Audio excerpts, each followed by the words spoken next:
Hello friends, welcome to optimistic studies. Optimistic studies में आप सभी का स्वागत है।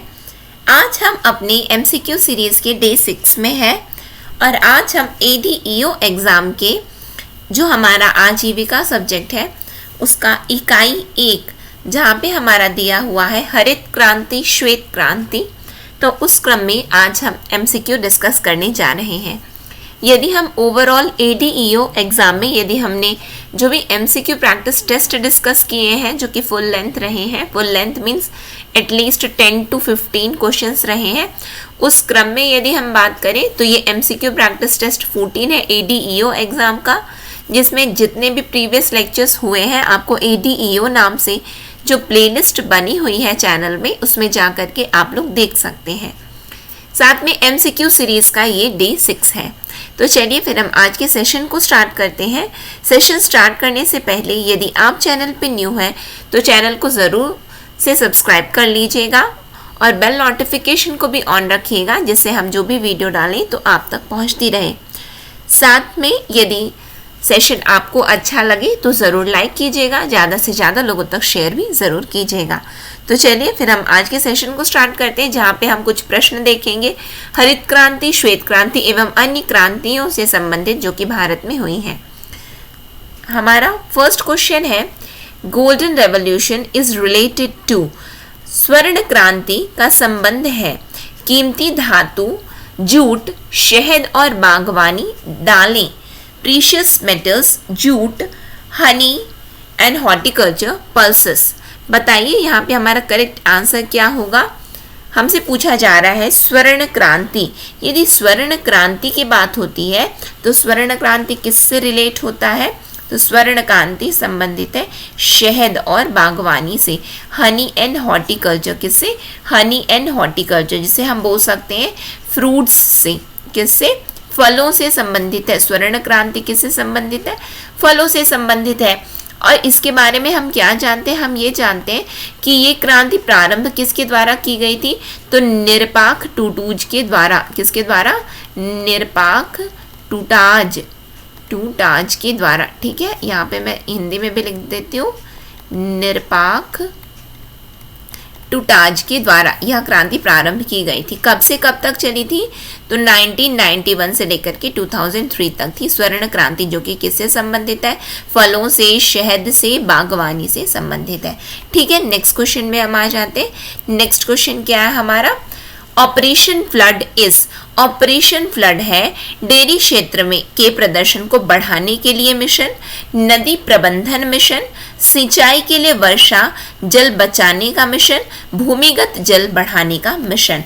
Operation flood is mission to increase performance of the dairy sector, river management mission, mission to save rainwater for irrigation, mission to increase underground water। बताइए operation flood किससे संबंधित है? ऑपरेशन फ्लड किससे संबंधित है?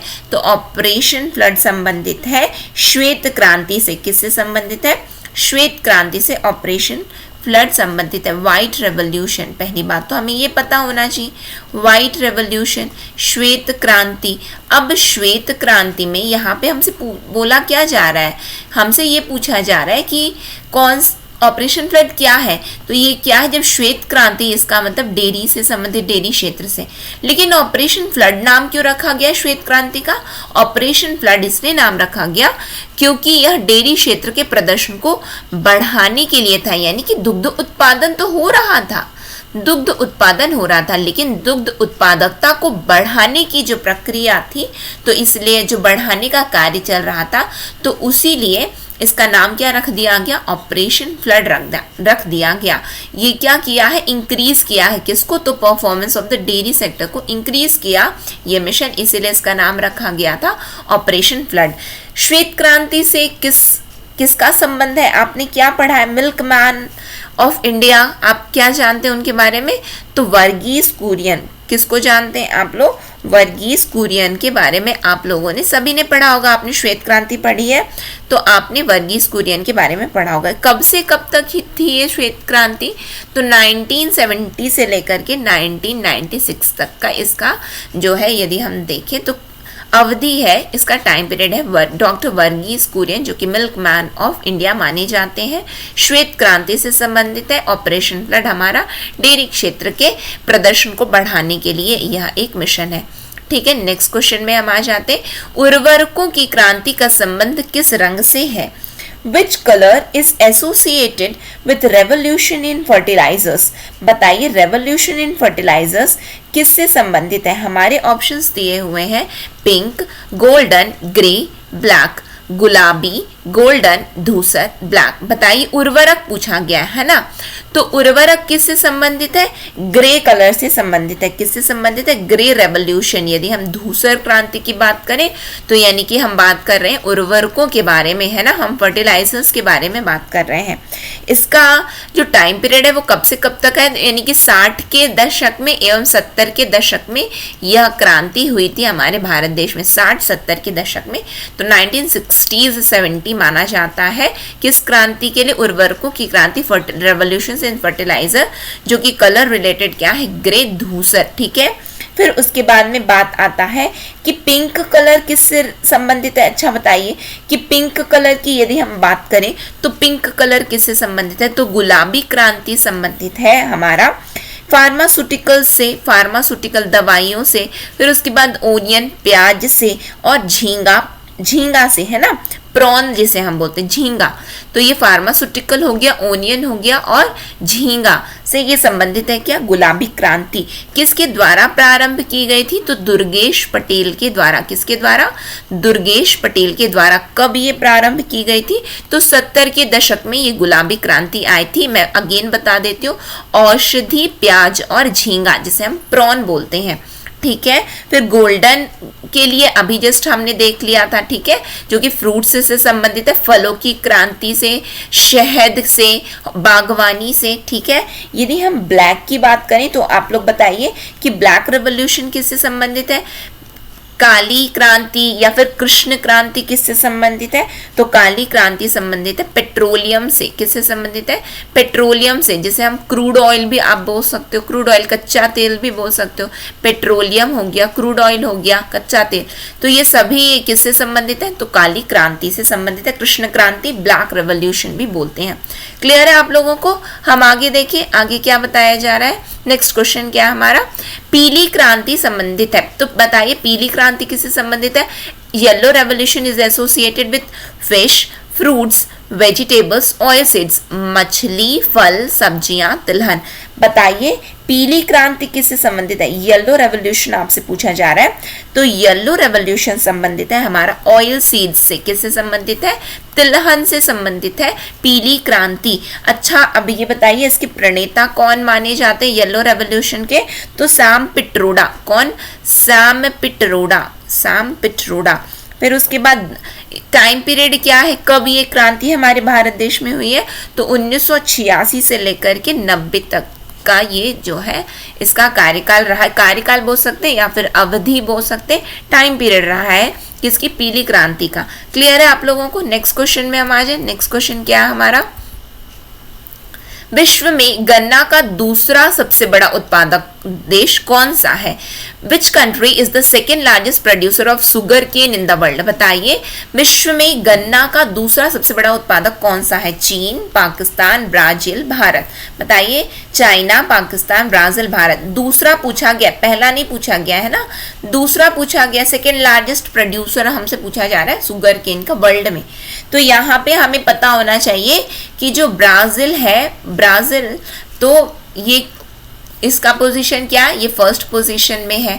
फिर उसके बाद हमारा भारत देश कहाँ पे? तो हमारा भारत देश दूसरे, सेकेंड पोजीशन में। किस में? तो गन्ना के उत्पादन में, गन्ना के उत्पादन में। ठीक है, यानी कि सुगर केन के प्रोडक्शन में जो है हमारा भारत दूसरे स्थान पे है। क्लियर है? सुगर केन के प्रोडक्शन में। अब ये हम देख लेते हैं, ये थोड़ी जानकारी इसके विषय में। तो ब्राजील, जैसा कि मैंने आपको बता दिया कि ये लार्जेस्ट प्रोड्यूसर है पूरे विश्व में, गन्ना का लार्जेस्ट प्रोड्यूसर है, और India is the second largest producer of the sugarcane. और ये दोनों country, these two countries will respectively account for about 21% and 18% of the world's total sugar output by 2030। Brazil विश्व में गन्ने का सबसे बड़ा उत्पादक है और भारत गन्ने का दूसरा सबसे बड़ा उत्पादक है। ये दोनों देश 2030 तक दुनिया के कुल चीनी उत्पादन में क्रमशः 21% और 18% का योगदान देंगे। क्लियर है आप लोगों को इतनी बातें, यानी कि हमारा भारत देश दूसरे स्थान पर है, यानी कि 2030 तक हम पूरे विश्व को कितना चीनी उत्पाद दे सकते हैं, तो 18% कहाँ से जाएगा, केवल भारत से जाएगा। ठीक है, और यही क्रम यदि 21% कहाँ से है, तो ब्राजील से है। ठीक है, 2030 तक हम ऐसा योगदान देंगे, उत्पादन हमारे यहाँ होगा। ये बोल कौन रहा है, तो OECD FAO एग्रीकल्चर आउटलुक 2030 की रिपोर्ट बोल रही है कि ऐसा होने वाला है। यदि हम बात करें क्योंकि ये आपका नेशनल और इंटरनेशनल करंट अफेयर भी आने वाला है, आपका राष्ट्रीय एवं अंतर्राष्ट्रीय समसामयिकी आपके एग्जाम में पूछा जाना है, तो इतनी जानकारी, ये हमारे करंट अफेयर की न्यूज़ है तो हमें पता होनी चाहिए। यहाँ पे बोला गया था OECD, है ना, बोला गया था ना। OECD का सबसे पहले तो फुल फॉर्म हमें पता होना चाहिए क्या होता है, the organisation for economic cooperation and development, आर्थिक सहयोग और विकास संगठन।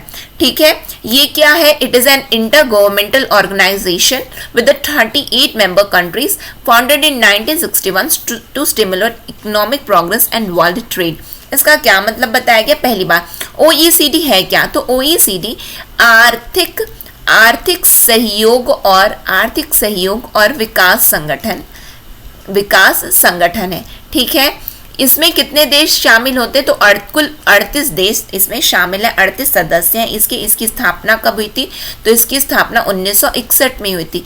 क्यों हुई थी, कि आर्थिक प्रगति और विश्व व्यापार को प्रोत्साहित करने के लिए इसकी स्थापना की गई थी। इसका हेडक्वार्टर कहाँ है, इसका हेडक्वार्टर पेरिस फ्रांस में है। कहाँ पे है, पेरिस फ्रांस में इसका हेडक्वार्टर है। क्लियर है आप लोगों को। फिर उसके बाद FAO बोला गया, यानी कि फूड एग्रीकल्चर ऑर्गेनाइजेशन, खाद्य कृषि संगठन। ये क्या है, एक विशिष्ट एजेंसी है, किसकी, तो संयुक्त राष्ट्र की, specialised agency of United Nation. Clear है, ये दोनों चीज आपकी करंट से रिलेटेड है, जिसको हमने देख लिया। नेक्स्ट क्वेश्चन में आ जाइए। विश्व में हरित क्रांति का जनक है, the father of the green revolution in the world is Norman E Borlaug, MS Swaminathan, GS खुश, BP पाल। बताइए कौन है Norman E Borlaug, MS Swaminathan, GS खुश या BP पाल। BP पाल आएगा। ठीक है, BP पाल। बताइए कौन है, विश्व में पूछा गया, तो विश्व में कौन है, नॉर्मन अर्नेस्ट बोरलॉग। ठीक है, Norman Ernest Borlaug. Next question में हम आ जाते हैं। नेक्स्ट क्या है हमारा, नॉर्मन अर्नेस्ट बोरलॉग जिन्हें हरित क्रांति का जनक माना जाता है, वह किस देश से है। Norman Borlaug who is regarded as the father of the green revolution is from which country, USA, Mexico, Australia, New Zealand। बताइए ये किस देश से है, अमेरिका से, मैक्सिको से, ऑस्ट्रेलिया से या न्यूजीलैंड से। तो नॉर्मन ई बोरलॉग जो है कहाँ से है, संयुक्त राज्य अमेरिका से है, यूनाइटेड स्टेट ऑफ अमेरिका से संबंधित है ये कौन, नॉर्मन ई बोरलॉग। ठीक है, फिर नेक्स्ट क्वेश्चन में आ जाइए। सदाबहार क्रांति शब्द का प्रयोग भारत में कृषि उत्पादन बढ़ाने के लिए किसने किया है। The term evergreen revolution has been used for increasing agriculture production in India by Norman E Borlaug, MS Swaminathan, Rajkrishna, RKV Rao. Norman E Borlaug, MS Swaminathan, Rajkrishna, RKV Rao. बताइए सदाबहार क्रांति, जिसे हम एवरग्रीन रेवोल्यूशन के नाम से जानते हैं, तो ये भारत में कृषि उत्पादन को बढ़ाने के लिए किसने इसका प्रयोग किया, तो MS स्वामीनाथन ने किया। MS स्वामीनाथन कौन है, तो MS स्वामीनाथन भारत में हरित क्रांति के जनक माने जाते हैं। इन्होंने एवरग्रीन क्रांति, सदाबहार क्रांति भी इन्हीं की देन है। ठीक है, नेक्स्ट क्वेश्चन में हम आ जाते हैं। ग्रीन रेवोल्यूशन मीन्स, हरित क्रांति का अर्थ है हरी खाद का उपयोग, अधिक फसलें उगाएं, उच्च उपज विविधता कार्यक्रम, हरी वनस्पति, use of green manure, grow more crops, high yield variety programme, green vegetation. बताइए हरित क्रांति का अर्थ क्या है? तो यहाँ पे आप पॉज कीजिए, रीड की अपने से पढ़िए और उसके बाद में बताइए। यहाँ पे हम डायरेक्ट आंसर में आते हैं। तो हरित क्रांति का संबंध किससे है? हाई यील्ड वैरायटी प्रोग्राम, उच्च उपज वाली बीज की किस्मों से, उच्च उपज वाली विविधता कार्यक्रम है ये। उच्च उपज वाली ये जो बीज की किस्मों से ये संबंधित है क्या? हरित क्रांति। ठीक है, नेक्स्ट क्वेश्चन में हम आ जाते हैं। नेक्स्ट क्वेश्चन क्या है हमारा? Rainbow revolution is related with green revolution, white revolution, blue revolution, all of the above. इंद्रधनुष क्रांति से किससे संबंधित है? इंद्रधनुष किस इज रिलेटेड टू इंद्रधनुष क्रांति से संबंधित है हरित क्रांति, सफेद क्रांति, नीली क्रांति, उपरोक्त सभी। बताइए इंद्रधनुष क्रांति किससे संबंधित है? Rainbow revolution is related to. तो यहाँ पे रेनबो रेवोल्यूशन के लिए हमें ये जानना पड़ेगा कि हरित क्रांति भी इसके अंतर्गत आती, सफेद क्रांति भी आती, नीली क्रांति भी आती, एवं जितनी भी क्रांतियां हैं ये सभी क्रांतियां रेनबो रेवोल्यूशन के अंतर्गत आती हैं। क्लियर है? इसका मतलब यहाँ पे हमारा करेक्ट आंसर क्या बनेगा? यहाँ पे जो हमारा करेक्ट आंसर है वो है उपरोक्त सभी, ऑल ऑफ द अबव। ठीक है, नेक्स्ट क्वेश्चन में हम आ जाते हैं। नेक्स्ट क्वेश्चन क्या है हमारा? Pink revolution is associated with, गुलाबी क्रांति का संबंध है कपास से, लहसुन से, अंगूर से, प्याज से। बताइए कपास, लहसुन, अंगूर, प्याज, cotton, garlic, grapes, onion. Pink revolution, तो अभी जस्ट मैंने आपको बता दिया पिंक रेवोल्यूशन किससे संबंधित है? ओनियन से संबंधित है, प्याज से, दवाइयों से एवं झींगा, प्रॉन जिसको हम बोलते हैं, उससे संबंधित है। ठीक है, यदि आप यहाँ पे देख रहे हैं कॉटन लिखा हुआ है, तो कॉटन किससे संबंधित है? यदि कॉटन पूछ लिया गया, कपास किससे संबंधित है? तो कपास आपका संबंधित है सिल्वर फाइबर रेवोल्यूशन। ठीक है, रजत फाइबर क्रांति से संबंधित है, रजत फाइबर क्रांति से संबंधित है कपास। ठीक है, नेक्स्ट क्वेश्चन में हम आ जाते हैं। नेक्स्ट क्वेश्चन क्या है हमारा? What was the main crop used in Green Revolution? Indian rice, American wheat, Japanese rice, Mexican wheat. हरित क्रांति में प्रयुक्त होने वाली मुख्य फसल कौन सी थी? भारतीय चावल, अमेरिकी गेहूं, जापानी चावल या मैक्सिकन गेहूं। बताइए कौन सी फसल प्रयोग की गई थी हरित क्रांति में? तो हरित क्रांति में प्रयोग किया गया था मैक्सिकन गेहूं का, मैक्सिकन व्हीट का। कैसे? क्योंकि नॉर्मन ई बॉरलॉग कहाँ के? नॉर्मन ई बॉरलॉग अमेरिका के। अमेरिका उस समय क्या था कि क्या हुआ था कि अकाल पड़ गया था। ठीक है, अकाल कहाँ पड़ा था? तो मैक्सिको में अकाल पड़ गया था, फेमिन आ गया था। ठीक है, मैक्सिको में। अब मैक्सिको में जब फेमिन आ गया तो नॉर्मन ई बॉरलॉग ने सोचा कि कैसे इस अकाल को दूर किया जाए, तो उन्होंने उच्च उपज वाली किस्मों को विकसित किया। उच्च उपज वाली कौन सी किस्म थी? तो वो गेहूं की किस्मों को विकसित किया गया था, गेहूं की किस्मों को विकसित किया गया। उससे जब उसका प्रयोग किया गया तो क्या पाया गया कि वहां पे यानी कि उपज अच्छी हो रही। जब उपज अच्छी हो रही इसका मतलब कि प्रयोग क्या किया गया था?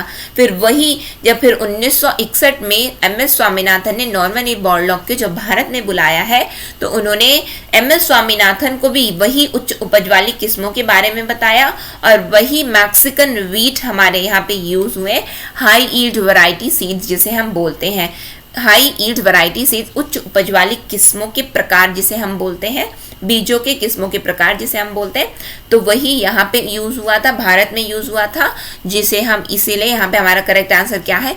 मैक्सिकन व्हीट, मैक्सिकन गेहूं। क्लियर है? नेक्स्ट क्वेश्चन में हम आ जाते हैं। नेक्स्ट क्वेश्चन है हमारा, निम्नलिखित में से कौन नीली क्रांति से संबंधित है? फूलों की खेती, रेशम उत्पादन, मछली पालन, बागवानी। Among the following, which one is related to blue revolution? Floriculture, sericulture, pisciculture, horticulture. बताइए यदि हमसे पूछा गया कि ब्लू रेवोल्यूशन किससे संबंधित है, तो ब्लू रेवोल्यूशन हमारा संबंधित है मछली पालन, मत्स्य पालन। ठीक है, पिसिकल्चर जिसे हम बोलते हैं किससे संबंधित हो जाता है हमारा? ये संबंधित होता है ब्लू रेवोल्यूशन से संबंधित है। क्लियर है आप लोगों को? ये कब हुआ? मत्स्य पालन कि ये जो क्रांति है जिसे हम नीली क्रांति के नाम से जानते हैं, ब्लू रेवोल्यूशन के नाम से हम जानते हैं, तो ये कब आया हमारे भारत देश में? तो 1973 से लेकर के 202 तक की इसकी अवधि रही है। किसके द्वारा? तो डॉक्टर अरुण कृष्णन के द्वारा, डॉक्टर अरुण कृष्णन। और किसके द्वारा? तो हरिलाल चौधरी। किसके द्वारा? हरिलाल चौधरी के द्वारा। ये वाले जो क्वेश्चन है जहाँ पे हम ये जो एमसीक्यू में जितने भी हम क्रांति देख रहे हैं, तो ये आपके सीजीपीएससी में भी इम्पोर्टेंट हो सकते हैं, सीजीपीएससी में भी, क्योंकि इसी तरीके से प्रश्न पूछे जाते हैं। सीजी व्यापम के द्वारा जो कि अन्य एग्जाम लिए जाते हैं, अन्य प्रतियोगी परीक्षाएं जो सीजी व्यापम के द्वारा आयोजित की जाती है, तो ये सभी क्रांतियां उसके लिए भी आपके लिए इम्पोर्टेंट है। तो ये एमसीक्यू का सेशन आप सभी के लिए, चाहे आप एडीओ के लिए प्रिपेयर कर रहे हो चाहे नहीं कर रहे हो, इम्पोर्टेंट तो है, क्योंकि क्रांतियों से प्रश्न सीजीपीएससी भी पूछता है, साथ में सीजी व्यापम के द्वारा जो अन्य प्रतियोगी परीक्षाएं होती उसमें भी पूछा ही जाता है। ठीक है, नेक्स्ट क्वेश्चन में हम आएंगे। नेक्स्ट क्वेश्चन क्या है हमारा? भारत में दूसरी हरित क्रांति के बारे में कौन सा कथन सत्य है? दूसरी हरित क्रांति के बारे में कौन सा कथन सत्य है? What is true about the second green revolution in India? Pause करना और अपने से पढ़ना, उसके बाद में आंसर देना। ठीक है, क्या है इसका उद्देश्य? पहले से ही हरित क्रांति से लाभान्वित क्षेत्रों में गेहूं और चावल के उत्पादन को और बढ़ाना है। इसका उद्देश्य उन क्षेत्रों में बीज, जल, उर्वरक प्रौद्योगिकी का विस्तार करना है और अब तक हरित क्रांति से लाभ नहीं उठा सकते थे ऐसे क्षेत्रों में फैलाव करना है। इसका उद्देश्य शुरुआत में हरित क्रांति के लिए उपयोग की जाने वाली फसलों के अलावा अन्य फसलों की पैदावार बढ़ाना है। इसका उद्देश्य फसल को पशुपालन, सामाजिक वानिकी और मत्स्य पालन के साथ एकीकृत करना है। It aims at further increasing production of wheat and rice in areas already benefited from Green Revolution. It aims at extending seed, water, fertilizer technology to areas which hitherto could not benefit from the Green Revolution. It aims at increasing yields of crops other than those used for Green Revolution in the beginning. It aims at integrating cropping with animal husbandry, social forestry and fishing. बताइए, पहली बात तो दूसरी हरित क्रांति है क्या? तो दूसरी हरित क्रांति हमें बिल्कुल पता होनी चाहिए कि ये दूसरी हरित क्रांति क्या है। तो जब हम दूसरी हरित क्रांति की बात करते हैं, तो दूसरी हरित क्रांति मतलब यहाँ पे बात की जा रही है किसकी? तो एवरग्रीन रेवोल्यूशन की बात की जा रही है, सदाबहार क्रांति की बात की जा रही है, एवरग्रीन रेवोल्यूशन, जिसके प्रणेता कौन माने जाते हैं? तो एमएस स्वामीनाथन माने जाते हैं, एमएस स्वामीनाथन माने जाते हैं। ठीक है, सदाबहार क्रांति को ही हम दूसरी हरित क्रांति बोलते हैं। इसमें लक्ष्य क्या था? ये क्या सोच करके ये सदाबहार क्रांति आई? इसलिए आई, पहली बात तो ये बोला गया कि जो हरित क्रांति से जो दुष्प्रभाव देखे गए थे, तो हरित क्रांति से वो दुष्प्रभाव कैसे थे कि पर्यावरण में प्रदूषण हो रहा था, पर्यावरण प्रदूषण होता, मिट्टी प्रदूषण हो रहा था। तो इस तरीके से जो इतने सारे जो प्रदूषण देखे गए कि जो मिट्टी में प्रदूषण हो रहे, इतने अत्यधिक उर्वरकों का प्रयोग किया जा रहा था कि जो क्षमता थी, जो मिट्टी की जो उत्पादन क्षमता ही कम होती जा रही थी। इतने कीटनाशक, खरपतवार नाशी का प्रयोग किया गया कि उस समय जो कीटनाशक जो फसलों के उत्पादन में जो मददगार होते हैं, तो उनको भी नष्ट कर दिया गया। इतनी अधिक मात्रा में प्रयोग किया जा रहा था। इसका मतलब पर्यावरण एवं मिट्टी संबंधित प्रदूषण बहुत ज़्यादा फैल रहा था। हरित क्रांति का ये दुष्प्रभाव था, नकारात्मक प्रभाव देखा गया था। तो उसको कम करने के लिए, या फिर हम बोल सकते हैं कि ये बोला गया कि हमें हरित क्रांति तो लानी है हमारे देश में, लेकिन ऐसी हरित क्रांति हम नहीं लाना चाहते जो कि पर्यावरण में किसी भी प्रकार का दुष्प्रभाव डाले। इसका मतलब कि इसमें जो एवरग्रीन रेवोल्यूशन है, सदाबहार क्रांति, जिसे हम दूसरी हरित क्रांति के नाम से जानते हैं, सेकेंड ग्रीन रेवोल्यूशन के नाम से जानते हैं, तो इसमें ओवरऑल प्रोडक्शन को क्या बोला गया कि हम इंक्रीज करेंगे। लेकिन अब हम कहाँ पे जाएंगे? अब हम ऐसे क्षेत्रों में बीज, जल, उर्वरक प्रौद्योगिकी का अब हम विस्तार करेंगे जहाँ पे जो जो क्षेत्र जो है हरित क्रांति से अब तक लाभान्वित नहीं हो पाए हैं। और क्या किया गया, अब हम ऐसा करेंगे, ये जो हरित क्रांति अब हम लाने जा रहे हैं, इसमें हम जितनी क्रांतियां हैं सभी को सम्मिलित कर देंगे। अब हम इसमें क्या करेंगे, सभी जितनी हमारे भारत देश में जितनी भी क्रांतियां हैं सबको हम सम्मिलित कर देंगे। किसमें, ये दूसरी हरित क्रांति में, ठीक है। और हम ऐसी क्रांति लाएंगे जो कि पर्यावरण में नकारात्मक अपना प्रभाव नहीं डालेगी। यहाँ पे देख लीजिए, मैंने आपको क्या बताया, क्या था इनका, कि हम ऐसे क्षेत्रों में जाएंगे जहां पे हरित क्रांति का अब तक जो है लाभ नहीं उठाया गया, यानी कि ऐसे क्षेत्र में हम बीज, जल, उर्वरक और प्रौद्योगिकी का विस्तार करेंगे एवं पशुपालन, सामाजिक वानिकी और मत्स्य पालन के साथ में एकीकृत कर दिया जाएगा इस दूसरी हरित क्रांति को। तो 2 और 4 अब आ जाइए, कहाँ पे लिखा है 2, 4, वही आपका करेक्ट आंसर बन जाएगा।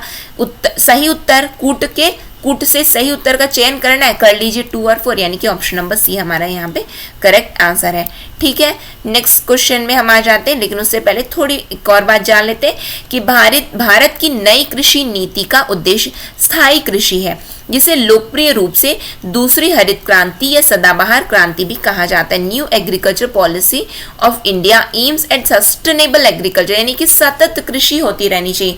यानी कि यदि आप मान के चलिए किसी भी कोई भी क्रांति यदि पर्यावरण में यदि दुष्प्रभाव डाल रही है तो क्या वो सतत है, तो सतत नहीं है, वो सस्टेनेबल नहीं है। तो हम ऐसा लाएंगे जो कि कैसी हो, सतत हो, सस्टेनेबल एग्रीकल्चर हो, जिसे हम क्या बोलते हैं, popularly called second green revolution और द एवरग्रीन रेवोल्यूशन, सदाबहार क्रांति के नाम से हम जानते हैं। इसके बारे में थोड़ी जानकारी है जो कि मैंने आपको पहले ही बता दिया है। अगेन यदि आप पॉज करेंगे, रीड करेंगे इसे, तो आपको समझ में आ जाएगा। यहाँ पे प्रौद्योगिकी का प्रयोग किया गया और उसके तहत किसानों में जागरूकता लाने के लिए क्या किया गया था, तो बहुत सारी किसान चैनल लाया गया। सदाबहार क्रांति जब एवरग्रीन रेवोल्यूशन आया तो किसान चैनल भी इंट्रोड्यूस किया गया कि किसानों को चैनल के माध्यमों से उनको अपनी फसल की किस्मों के बारे में कौन सी किस्म, कौन से बीज अच्छे हैं, अब इस मौसम में क्या लगाना चाहिए, तो इस तरीके की सभी जानकारियां फिर उपलब्ध कराई जाती थी। किसके अंतर्गत, सदाबहार क्रांति, जिसे हम दूसरी हरित क्रांति के नाम से भी जानते हैं। ये हमारा नेक्स्ट क्वेश्चन आ गया जहां पे हमसे पूछा जा रहा है ग्रीन रेवोल्यूशन हैज रिजल्टेड, ये क्या है, एजर्शन है, ठीक है, दावा और कारण वाला प्रश्न है। तो green revolution has resulted in the growth of food grain production in India, regional disparities have been aggravated due to the green revolution in India. दावा क्या है कि हरित क्रांति के परिणाम स्वरूप भारत में खाद्यान्न उत्पादन में वृद्धि हुई। कारण बताया गया, भारत में हरित क्रांति के कारण क्षेत्रीय असमानताएं बढ़ गई। अपने ऑप्शन में आ जाइए, ए और आर यानी कि एजर्शन, यानी कि दावा और कारण दोनों सत्य है और कारण दावा की सही व्याख्या करता है, दावा और कारण दोनों सत्य है और कारण जो है दावा की सही व्याख्या नहीं करता है, यहाँ पे करता है, यहाँ पे नहीं करता है। दावा सत्य है लेकिन कारण असत्य है, दावा असत्य है लेकिन कारण सत्य है। बताइए, both A and R are true and R is the correct explanation of A. Both A and R true but R is not the correct explanation of A. A is true but R is false, A is false but R is true. बताइए, इस तरीके के प्रश्न बहुत आजकल पूछे जाते हैं, तो आपको पता होना चाहिए। पहली बात, यदि आपने ध्यान से इस सेशन को अटेंड किया तो आपको समझ में आ रहा होगा कि हरित क्रांति में बिल्कुल उच्च उपज वाली किस्मों के प्रयोग से संबंधित है हरित क्रांति। यानी कि जब उच्च उपज नाम ही दे दिया गया, उच्च उपज यानी कि खाद्यान्न उत्पादन में तो वृद्धि हुई है, लेकिन खाद्यान्न उत्पादन में वृद्धि हुई, लेकिन ये जो है पूरे देश में इसका फैलाव नहीं हो पाया था। हरित क्रांति का पूरे देश में फैलाव नहीं हो, तो हुआ क्या उसमें कि असमानताएं आ गई, क्षेत्रीय असमानताएं पैदा होने लगी, रीजनल डिस्पैरिटीज आने लग गई थी। रीजनल डिस्पैरिटीज हरित क्रांति के कारण आने लगी, क्षेत्रीय असमानताएं आने लग गई थी। क्यों? क्योंकि इसका जो सबसे अधिक प्रभाव देखा गया तो पंजाब, हरियाणा, पश्चिम उत्तर प्रदेश, वेस्टर्न यूपी, यहाँ पे अधिक प्रभाव देखा गया था हरित क्रांति से। ये अत्यधिक लाभान्वित क्षेत्र माने गए थे, अन्य जो है अधिक लाभान्वित नहीं थे, इसीलिए बोला जाता है कि क्षेत्रीय असमानताएं, रीजनल डिस्पैरिटीज एग्रेवेट हुई थी ग्रीन रेवोल्यूशन के कारण। इसका मतलब ए और आर दोनों ही सत्य है और आर एक सही व्याख्या करता है। A and R true and R is the correct explanation of the A. ठीक है। तो ये हमने 15 MCQ, हमारा ये 5 MCQ का सेशन है ना, लेकिन आज हमने 15 MCQs डिस्कस किया। क्यों? क्योंकि ये जो पार्ट है हमारा MCQ प्रैक्टिस टेस्ट जो हम ADEO एग्जाम के लिए डिस्कस करते हैं, ये उसका भी पार्ट है, क्योंकि टेस्ट नंबर 14 यदि हम ओवरऑल यदि आप प्लेलिस्ट में जा करके देखेंगे तो आपको पता चलेगा कि ये टेस्ट नंबर 14 है।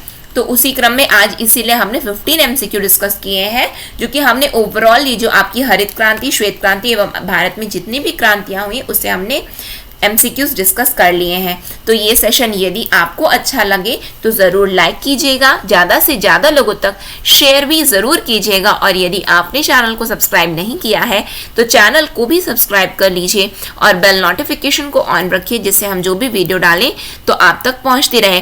साथ में ये सेशन आपको यदि अच्छा लगा हो तो अगेन मैं बोलूँगी ज़रूर से शेयर ज़रूर कीजिएगा। नेक्स्ट सेशन में फिर हम मिलेंगे। नेक्स्ट सेशन तक के लिए optimistic learning. Thank you for the session.